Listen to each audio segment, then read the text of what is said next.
Nilinis na. Puro kalat.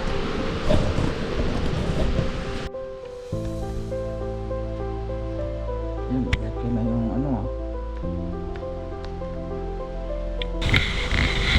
ayos. Talaga naman. Ang daming kalat dito, okay na. Ito. Then, ano to din? Tupiin pa to din? O lalagyan, ano, hahanapan pa ng lagayan? Hanapan pa siguro yan eh. Si Makmak kasi ang nag-ano niyan kanina eh. Kasi dito sinalansan din ni Makmak dito. Yan, ayos o, nasalansan niya na rin. Yan. Tapos dito, maayos na yun. Dito, naayos niya na rin. Salansan din niya. Ayan, so kahit pa paano mga ka-journey, dahil napalibasa yung bahay natin ay sobrang sikip, sobrang liit, eh kahit pa paano ay arrange din. So yun po mga ka-journey, intro. Isang mapagpalang gabi sa ating lahat mga ka-journey. Ngayong hapon, ang pinoproblema namin ngayon mga ka-journey, itong internet. Kasi walang signal, ano po, walang signal. Kung makikita natin dito, ayan po, ayan, may nagbi-blink dyan na kulay red, ayan o. Oo nga, yun nga, ayan o. Hindi sabihin naglulos yung signal niya. Ayan o. So di namin alam kung bakit, no? Hindi naman alam kung bakit mga ka-journey. Kasi maganda naman ang panahon. Wala namang ulan. Sa pagkakaintindi ko kasi, pagka may mga ganitong... Hindi, natural na lang yung sa ano. Ha? Natural. Natural na lang yan mga ka-journey sa wifi. Ganyan talaga sakit ng wifi. Nagaganyan talaga siya. Ganyan talaga. Normal na yan. Kahit hindi siya bagyo, ganyan. May time talaga ganyan. May time talaga ganyan. Pag nagpula talaga yan, wala ka talagang signal. Hihintayin mo talaga yan. Hindi na problema ng ano yan, ng converge, ganyan. Ano, kusa lang babalik yan? Kusa lang yan. Kasi yun yung sakit talaga ng wifi mga ka-journey. Kahit yun sa iba eh. Minsan 2 weeks pa bago bumalik. 2 weeks, 1 week. Pero yun, pwede rin i-report yun sa ano, sa mismong ano ng wifi. Kung saan sila nakakonect. Pero yan, sakit talaga yun. Ayun. Time talaga yan. So wala tayong magagawa talaga mga ka-journey. May mga ganito pala talaga scenario din. Kasi first time kong magkabit kasi ng ganito eh. Kasi dati puro load lang ako sa SIM card. Luludan ko lang yung aking number. Eh ngayon kasi nga nagpasalamat nga tayo sa ating butihing sponsor, no, ang taga Norway, dahil napakabitan tayo ng internet. Kasi nga alam kasi nga nila na araw-araw kasi tayo nag-upload, na di hamak na mas mabilis kapag naka-internet tayo. Kaya lang may mga ganitong senaryo pala talaga na minsan wala. Katulad ngayon, mula kanina mga alas 2 ng hapon ay wala na kaming internet. Walang signal mga ka-journey. So tsagain natin tong ganito. Nagpa-load na lang po kami muna. At gusto namin sanang i-report doon sa Converge. Kanya lang yung contact ko doon, dahil nga na ban yung aking yung Messenger. Wala na akong contact doon sa Converge. Ngayon nakisuyo ako doon sa kakilala ko na baka pa pwedeng makuha ko uli yung yung kausap ko dati. Makuha ko uli yung yung number o yung Messenger nung aking kausap nung mga nakaraan nung ako'y nakipag-transaction sa kanila nito para makapagpakabit. Wala pang sa akin, wala pang feedback kung kailan kailan nila i-send sa akin yung yung taon. Nakalimutan ko na kasi. Ngayon nagpapasalamat din ako kay tita ng Australia, no, kasi ito yung binigay niya sa akin. Ito ikabit dapat to dito, yung para naka-tox dito dapat, wala pa. pansamantala ko munang nilagyan ng tali. Tapos yan, dito ko inali, oh. Yan. Tox din ng ano, internet. Kasi ano daw ito, yung ano bang tawag nito din? Router, no? Router daw itong tawag na ito. Na kahit mag brown out ay may internet pa rin ako, may signal pa rin siya. Kasi ito pala yung kumbaga parang pinaka power bank yata ito ng Parang power supply ng ano yan? oo, Ng wifi. pinaka power supply. No, thank you po tita ng Australia. Siya nagbigay sa akin yan. At marami pa nga siyang naibigay sa akin. Dito, dami pa siyang naibigay sa akin dito. Ito yun eh. Tapos may barley pa siyang binigay sa akin. Ang dami pa siyang naibigay sa akin na mga bagay-bagay. Ano po, sobrang dami. Itong malita lang na malaki na ito eh. Yan, sa kanya din to galing. Tapos yung pinaka portable na portalit na ginagamit sa bata. Kahit nga sa matanda, pwede palang gamitin yun. Sa mga biyahe pala yun eh. Just in case na tawag kalikasan, ika nga eh. Nagagamit pala talaga yun. Pwede pala sa biyahe yun. Yung binigay niyang semi-portalit, no? Ay, yung maliit lang siya. Pero maski adult, pwede rin pala yun. Pwede sa bata, pwede rin sa adult. Thank you po tita.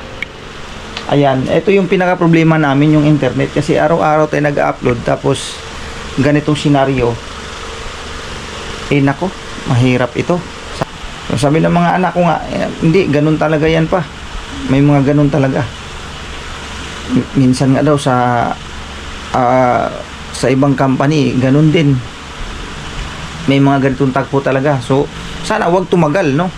Sana wag tumagal kasi siyempre katulad niya, nagbayad naman tayo pagkatapos hindi natin mapakinabangan ng maayos. Katulad sa akin, malaking tulong talaga yung internet na yan kasi nag-upload tayo araw-araw. Napakabilis kasi mag-upload niyan kapag naka-internet tayo kaysa yung data ang ginagamit, mga ka-journey. Sobrang layo ng diferensya kasi pag data, minsan pag nag-upload ka ng isang video, lalo pa kung ang video mo ay umaabot minsan ng mga 45 minutes or ganun, mga ganun, no? Mga 30 above. Matagal po yun, mga 2 oras o 3 oras pa bago siya ma-complete uploaded, no? Hindi kamukha nitong naka-internet tayo. Malayo na po yung 30 minuto. Sobrang layo na po noon. Ano lang, halos almost 15 minutes, mga ganun lang. O mga ganyan, 10 to 15 minutes. 15 pinaka minimum diyan, 15 minutes. Wala, tapos na. Uploaded na siya. Yan ang pinoproblema ko ngayon. Kung hindi ito babalik agad-agad, nako, balik sa dati yung ano ka, maglo-load ka na tapos ang load mo ng 100 ay mga 2 upload lang alam kung tutusin. Pag kung upload mo nga i-upload mo yung mga mahaba-haba ang oras, minuto 30 above. Matagal yun matagal i-upload yun Sandali lang po yung ano mo, yung sa akin sa Globe kasi yung Go Plus 99. 2 upload, 3 upload, wala ka na namang data. Load ka na naman ulit ng another 105 na naman ulit. So, kumbaga sa isang linggo, makapag-load kami 2 bisis. O minsan 3 bisis, ganun. Nasa isang buwan, halos ganun din. Kumbaga, ang ano kasi doon, ang hinahabol ko kasi sa ganito, na mabilis nga siyang i-upload. Sakit sa ulo din pala tong ganito, mga ka-journey. Ngayon ko lang din na, na nangangailangan ka ng internet ba, tapos ito yung problema mo. Kanina pa ako hapon, ang problema nito.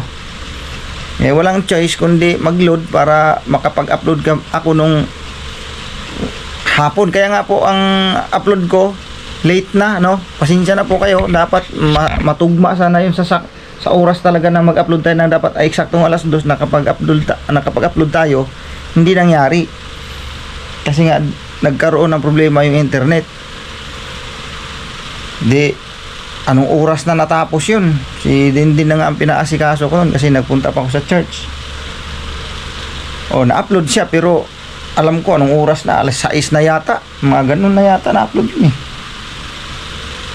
Pero salamat pa rin po mga ka-journey dahil hindi po kayo bumibitaw, ano po. Thank you talaga sa inyo, lahat ng mga supporters natin mula sa ka-journey hanggang sa mga ka-adventures natin dyan ay patuloy na sumusuporta sa ating YouTube channel. Thank you po sa inyo mga ka-journey, mga ka-adventure, ano po. Yan, si Ate Mings ay nagpapahinga na dahil napakaraming nilabhan, ano po. Ito na nga yun, yung mga tinupi nila ng mga bata, sila ang nagnupi niyan, si Dindin, si Makmak, si Yasyo. Sila nagtulong-tulong kanina dito eh. Grabing kalat dito kanina. Kahit nga kaninang umaga, marami pa ditong naiwan eh. Dito kanina umaga, yung mga tupiin dito noon, mga nilabhan din yun. Tapos hinintay na matapos yung iba, matuyo, yun, ngayong gabi nila tinatrabaho. So natapos na. Yan, nagpahinga-hinga na si Makmak noon, nagpasilpon-silpon kapag relax.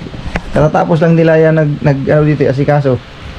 Tapos yung dito sa labas mayroon pa yung nilabhan naman ni Ate Mings kanina umaga. So ito bukas matutuyo na rin to. Medyo tuyo na nga eh. Bukas yan, hahanguin na naman yan. Yan. Yun lang naman ang ating daily routine dito mga ka-journey kapag nasa bahay lang tayo, wala tayong ibang lakad, ano. So ganito lang tayo at ito lang yung ating daily routine sa araw-araw.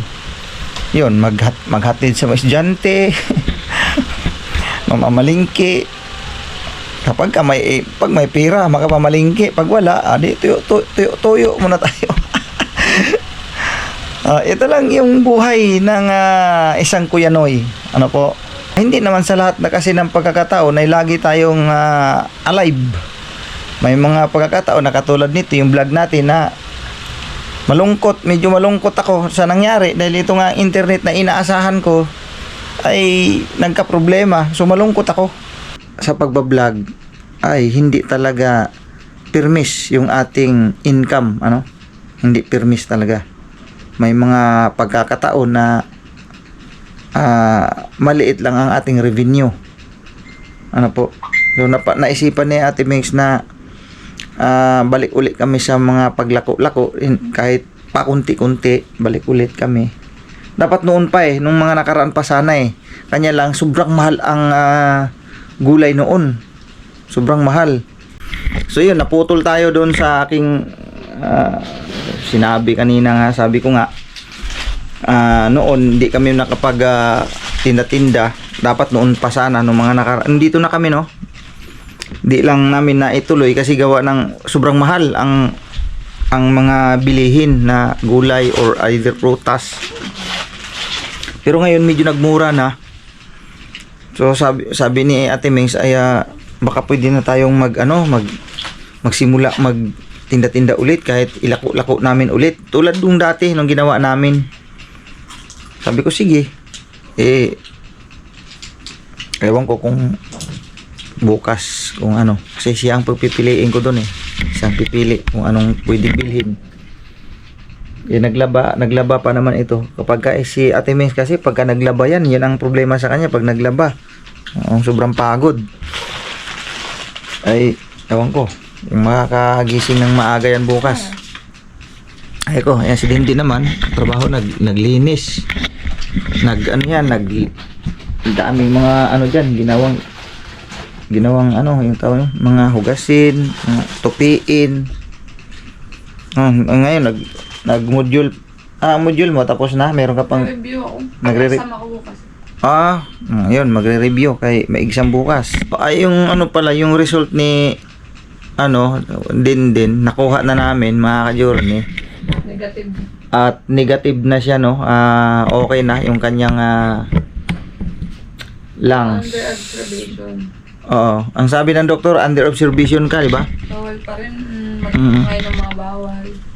Under observation ka na lang sa mo, yung sa gamutan, no? Pero wala nang binigay sa iyo na gamot? Wala na? Okay na? Wala na? Okay, salamat sa Panginoon Diyos, mga ka-journey. Last na yun, yung isang box. Last na yun? Ayan.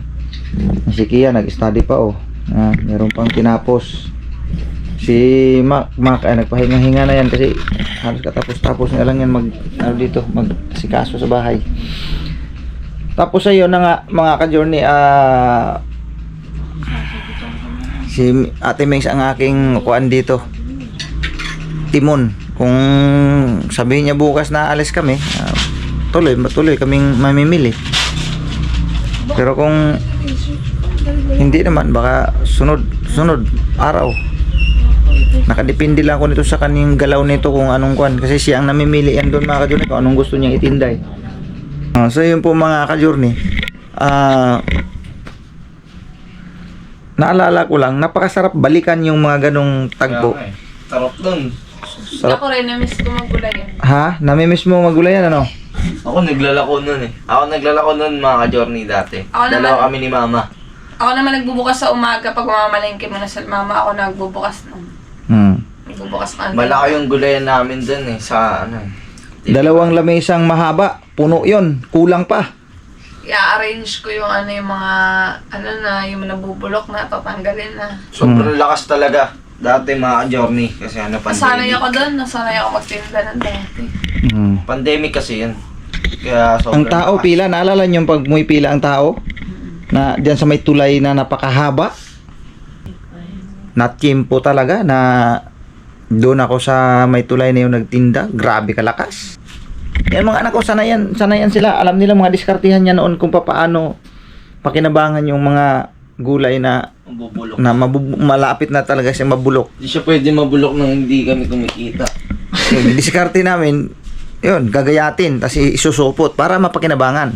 Tapos yung mga naman yung mga kamote mo pa, di ba? Oo. Kapag medyo matagal na siya doon na hindi nabibili. Gagawin namin, kakamote namin, or ibabanana, yung mga ganun, tapos ibibenta namin, ilalagay din namin sa harapan. Para hindi sayang. Di sayang. So, yan na ba, nakaka-miss lang isipin yung mga ganoon. Kaya nag-usap-usap kami dito, mga bata. Gusto ko maghanap ng isang magandang pwesto talaga, mga ka-journey. Gusto ko maghanap ng isang pwesto na hindi bale na siguro kung mag-rent ako kung kinakailangan. Basta, kuhan lang ba, yung bang mabinta bito siya din, na pag naglatag ka, sure ball talaga na may bibili ba ng ano. Kaya nga nag-ano ako ngayon, nag-inquire na ako ngayon kasi kung dito lang ako aasa sa ano na to, wala. Kailangan nating gumawa ng paraan kung paano tayo makaka-diskarte o makakaluwag o paano gumaan ang pamamaraan natin.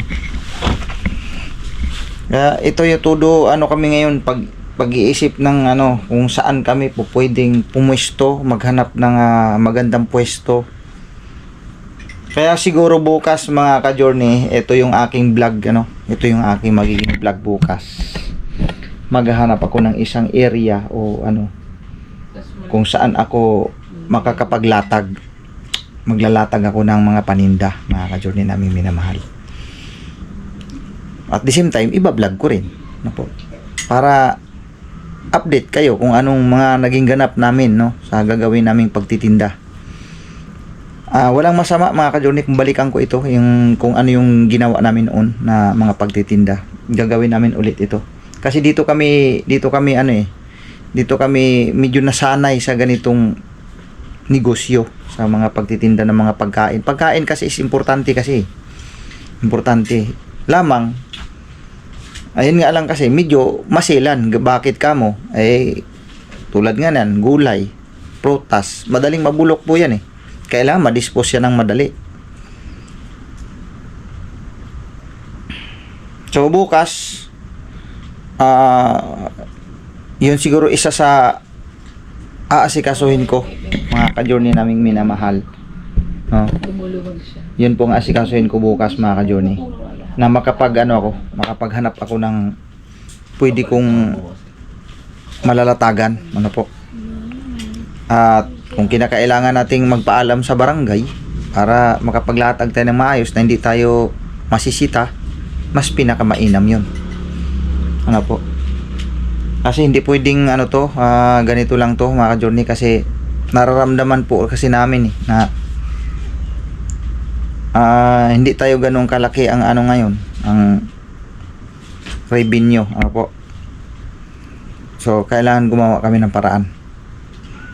Yun lang, ano po, yun lang po, mga ka-journey. So, siguro hanggang dito na lang ang aking vlog, mga ka-journey. Abangan nyo na lang po yung aking vlog bukas. O sa sunod pa na mga araw. God bless po sa ating lahat. Thank you po, mga ka-journey. God bless, God bless. Ingat, ingat. Go, go, go lang tayo. Tuloy ang laban, tuloy ang ating pangarap. Salamat po sa inyo. Bye-bye. Yan. Alin po ba yung pinakamaganda dyan, ma'am? Silang dalawa yung maganda. Oo nga eh. Yan nga, exactly talaga. Please subscribe. Yes. Yes. Thank you, thank you. Ayan si Thank mama. you.